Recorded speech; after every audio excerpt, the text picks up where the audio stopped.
Kia ora, Helen Brahms here, coming to you live from Surprise in Arizona. Hope you're all having a super fantastic, sparkling day. Welcome to Before the Dirt Nap podcast number 1901, Magic Monday. Wow, what a day. So today is, let's see, it is Indigenous People Day today, which honors the Native Americans here in the United States. It is Columbus Day as well, honoring Christopher Columbus, who first discovered America, and it is also Canadians' Thanksgiving. So to all my family and friends in Canada, happy Thanksgiving. Hope you've had a super fantastic, sparkling day full of lots of love, laughter, and gratitude. And then here we are. So it's a Magic Monday. What's so magic about Monday? It's the beginning of the week. And yes, I did have some work to do, even though I had the day off. Technically, I had the day off, but I did have to do some work today because some people don't have today off. And so I had to cover the chat today, but I did it in periods throughout the day. And it was just whatever was urgent got dealt with, and whatever could wait till tomorrow got pushed off till tomorrow. So I was just going in, seeing what was there. And you guys kept me a little busy today. But it was fun. It was fun. It was like a no pressure day on the chat today. And it was awesome. But yes, it is. Where's my, oh, there it is. I just suddenly caught movement out of the back of my corner of my eye when I turned my head, and it was just Zephy walking out of the room. She's been so funny today. She's sort of like, are you working or you're not working? Because I'd come in here and like, well, the first hour, I was in here for about an hour the first time. Then every time after that was about 30 minutes at a time, 20 to 30 minutes. And so she'd like, I'd get up after 20 to 30 minutes and walk out of the room. And she'd sort of like follow me like, hang on, it's work day. Why are you not at work? I wasn't at work today. Just as simple as that. And Christopher Columbus was one of the guys that was in The Traveler's Gift. And try to remember what his gift was. Oh, hang on, if I go to the back of the book, it's quicker going to the back of the book. And you're going to go, why is it quicker going to the back of the book? Because Christopher is, I have a decided heart. Yes, that's what his one was. So in this book here, The Traveler's Gift, which was our book for last month and our Love to Read book club, David Ponder goes back as a traveler. He becomes a traveler and goes back in time and visits different historical figures. One of them being Christopher Columbus, and he's on the Santa Maria before they discover the America, and Christopher Columbus, and of course the historical figure they visit is the only person that can see them. But to everybody else, it looks like they're talking to nobody. So what Christopher Columbus did is had David Ponder climb up into the crow's nest with him, and they had their conversation up there. And then he gave David Ponder a letter that had his the fourth decision. There's 7 decisions in this. The 7 decisions that determine personal success. Excuse me. And so David Ponder, on the 4th character got to meet was Christopher Columbus on board the Santa Maria.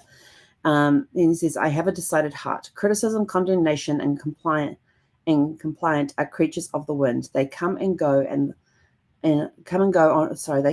wasted breath of lesser beings and have no power over me. I thought that was kind of cool. I could read you if I could find the whole letter.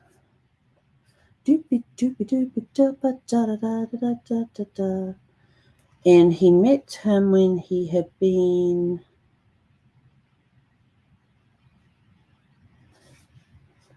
How long had they been?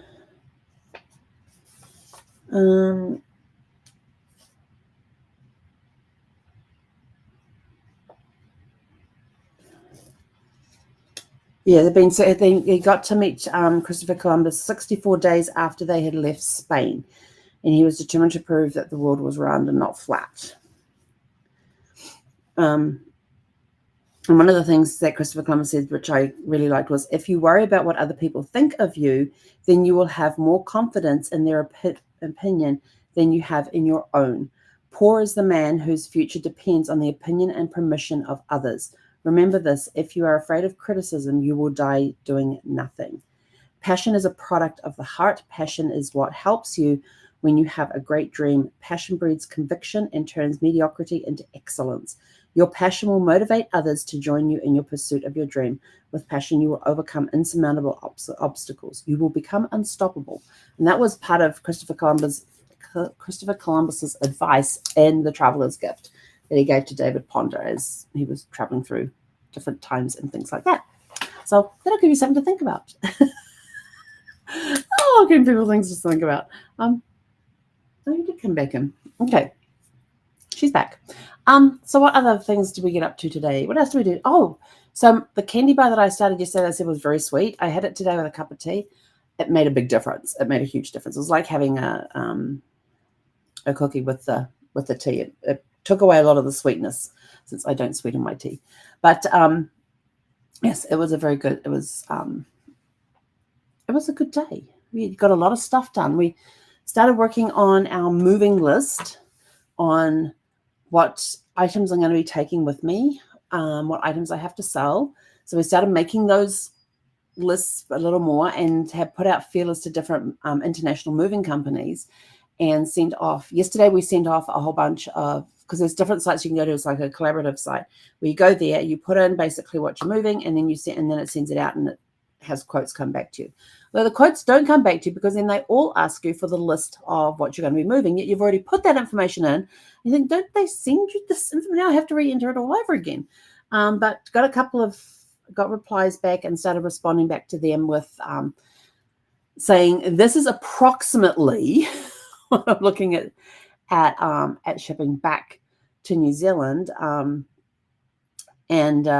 And I even put in there there's a couple of items. I said, I'm not 100% sure if this is going to come with me or not, but I need it in there just in case it does.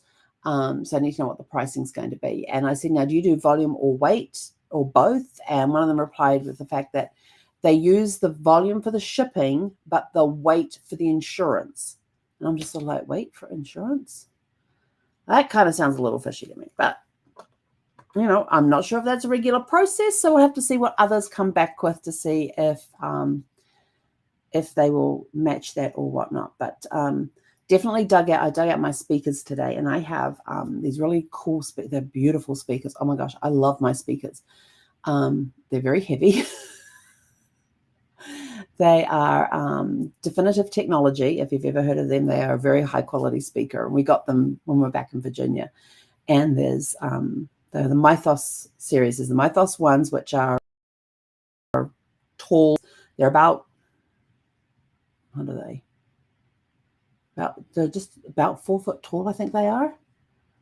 And they come on and they've got this glass base, and the glass base, they've got these spikes. So if you're on carpet, you actually put the spikes into the carpet and it helps stabilize the speakers along with the sound as well. It's something to do with the sound and the speakers, and it's really cool. And those are the two front speakers. Then I have the gems, which go at the back. And then our little home theater we had in Virginia, the two Mythos ones were at the front. The Mythos gems were mounted at the back. We also had the Mythos 3, which is the center speaker. Not a sound bar, it was a center speaker. And then what else did we have? Oh, and then we had the subwoofer, which was really cool. I have to tell you, I love those speakers. Those speakers are awesome. But I'm not sure if I'm going to take them with me or if I'm going to sell them before I go. Yeah. And then I'd need a receiver to go with them when I get down to New Zealand. And I can't take the subwoofer with me because it's the wrong power source.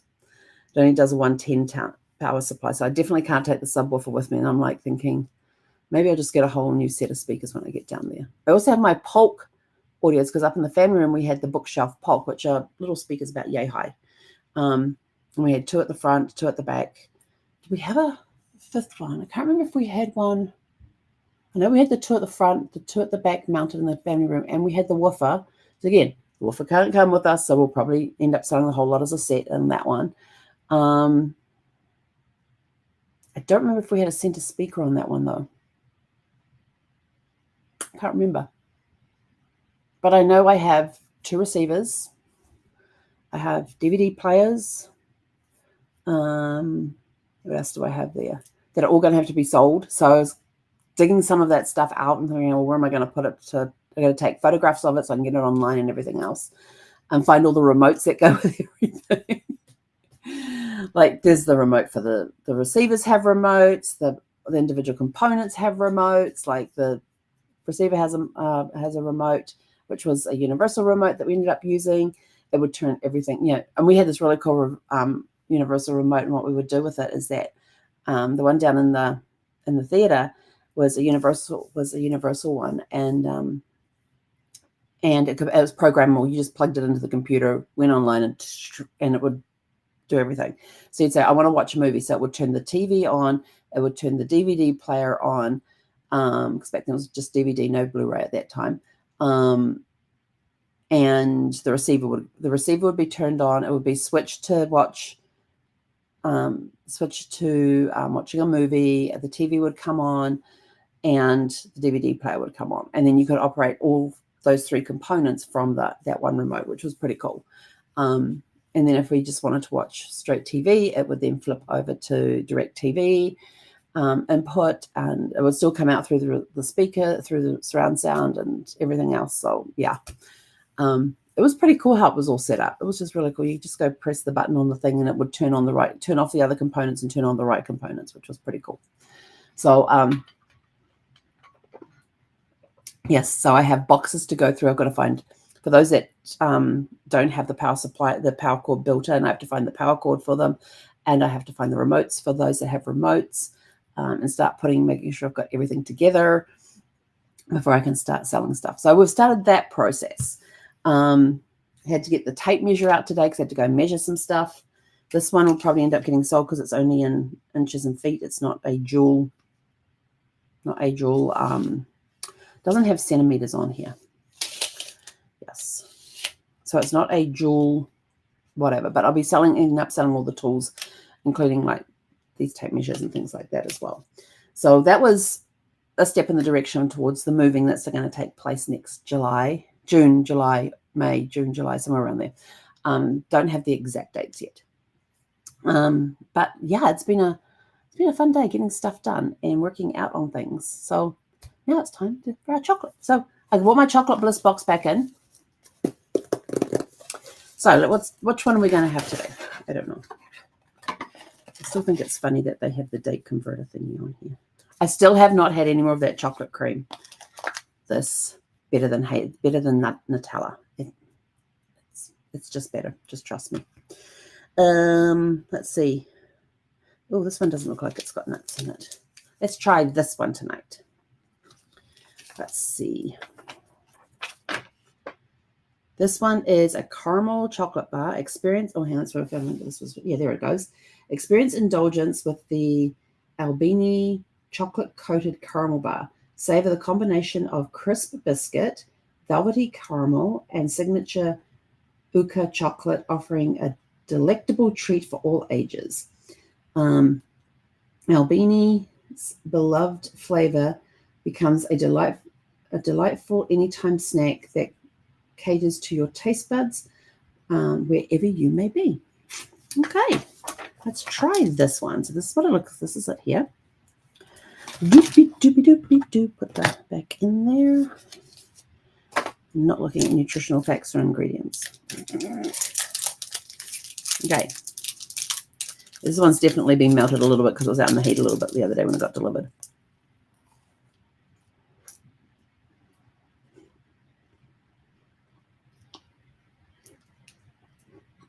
Very thin layer of caramel. More biscuit than caramel. Actually, that is not as sweet as I thought it would be. Usually I've stuff with caramel and it wrapped in chocolate is very sweet. But this is not as sweet as I thought it would be. It's actually really nice. And it's milk chocolate rich. I prefer dark, but still can't see the caramel in it. But lots of biscuit. Okay. So we'll finish that one. Put that back in there. So yeah, that one doesn't have a lot of caramel in it, so it's not as sweet as I thought it would be. But yeah, that's tonight's one. If you want to try it, your own little chocolate chocolate box of Bliss, your own chocolate Bliss box. Just scan the code up in the right-hand corner and the top left corner up here, and you can get your own little box of chocolate Bliss. But I'm being very good. I'm very much rationing these out. As you can see, I'm doing one. There's 15 different variety of chocolate in here, including the tube of chocolate paste, chocolate cream, which is so good. I've been very good about not going back to that. That's going to be like the last thing because I'm going to savor that one. I'm going to do 1 bar a day. And we did the one with the Rice Krispies in the other day. That was good. But the Rice Krispies kind of tasted, they weren't as crispy as US Krispies, Rice Krispies. They were a little denser. But that was pretty good. That was a pretty good one.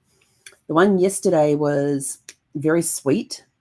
But if you have it with like a cup of tea or a cup of coffee, it knocks that sweetness out. It knocks the sweetness out. Like if you take a bite of it and then you sip your cup of tea or cup of coffee with it, it will reduce the sweetness that's in there. And it actually kind of tastes like a really good treat to have with a cup of tea.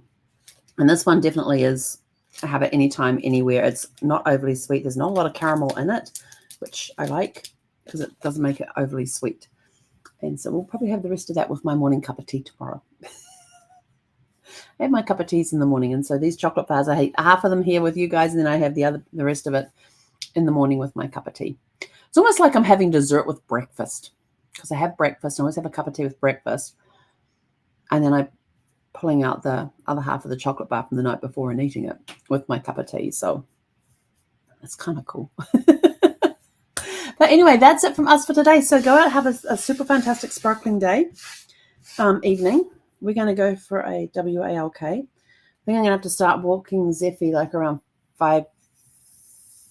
between 5 and 5:30 now, because the sun is now setting around 6 o'clock. So been going out for walks in the dark. It's still interesting how you meet, who you meet out there. You meet families walking along to the playgrounds, where the playgrounds are under lights and things, and so they're taking kids out. And I have to tell you, our excessive heats are all over, although it's still excessively hot. Like today, I think got to, well, right now it's 92 degrees Fahrenheit. But here's what it said about today. Brilliant sunshine and hot. Caution advised if doing strenuous activities outside. High 98 degrees. Tonight, clear, low 68. Yes. I love seeing the 60s come in there. For those in the metric system, it is currently 33 degrees outside, and the high today was 37 degrees Celsius, and the overnight low will be 20 degrees Celsius. You want to know something really cool? That 20 degrees Celsius is, in some areas of New Zealand in the middle of summer, is hot. So that would be our daily high. Over most of the country would have a daily high of 20 degrees in the middle of summer, as an FYI. And New Zealand's currently going into spring, is currently in spring right now, while we're in fall here. We're opposite seasons, which means Christmas next year will be on a beautiful sunny day having a barbecue. And not exactly sure where we're going to have it, because my oldest nephew, has already declared we're going to have it at my parents' place. And I don't know. We'll see. We might have it there. Maybe I'll have an outdoor space where we can have more people. I don't know. Depends on what houses I find. Oh, I did go house hunting again today too. They had a couple of places that they had added, but they didn't have the fenced-in backyards. And that's the number one. The number one on my non-negotiable is a fully fenced, secured backyard for Zeffy to run around. And you don't have to open the gate to get to the front door or to drive the car onto the property. So there were a few that looked really, really good until I realized that, they only have one fence that goes the whole way around the property. And you have to come through a gate to get to the front door, or you have to open the gate to drive in. Yeah, not happening. It has to be, the backyard has to be fully fenced and secured. The front of the house, it can have a gate across the front, and but as long as the front door and the garage can be accessed without opening the backyard, the fence that goes into the backyard, then we're going to be good. So it has to be the backyard fully fenced. And then I found this other house, which was really cute and had this beautiful patio area outside. The problem was it wasn't in the fenced area. It's like, yeah, no. that patio. It was a beautiful patio. It was off the living room area. Like it almost had like an octagonal shape around the corner of the house, and the door, these double doors would open up onto this beautiful little patio area. Yes, the backyard was awesome and had great space, but this little patio area was towards the front of the house, and I'm like thinking that's a great area. So, you know, I'd like to have that fenced off because those doors would be open constantly in the nice weather, and Zeffy would have fun going in and out, but not through those front doors. I couldn't go in and out through those doors because there was this big gap from that little bit of front yard into the driveway, and the front door was not in that area. Yeah, and I'm sort of like thinking, oh well, I don't want to have to go building fences or gates. I want it already done, already in place. Not building any fences or gates. Then I found this other place which was really nice. The only problem was that the fence was maybe 4 foot tall. So, and it was on a corner of a main road, so anybody driving by or walking by can see your entire yard and patio area and everything else. So like, no. I want privacy in my backyard. But anyway, we'll keep looking. We'll see what happens. So with that, we are out of here. Go out, have a super fantastic sparkling evening, and we will catch you guys back here tomorrow evening at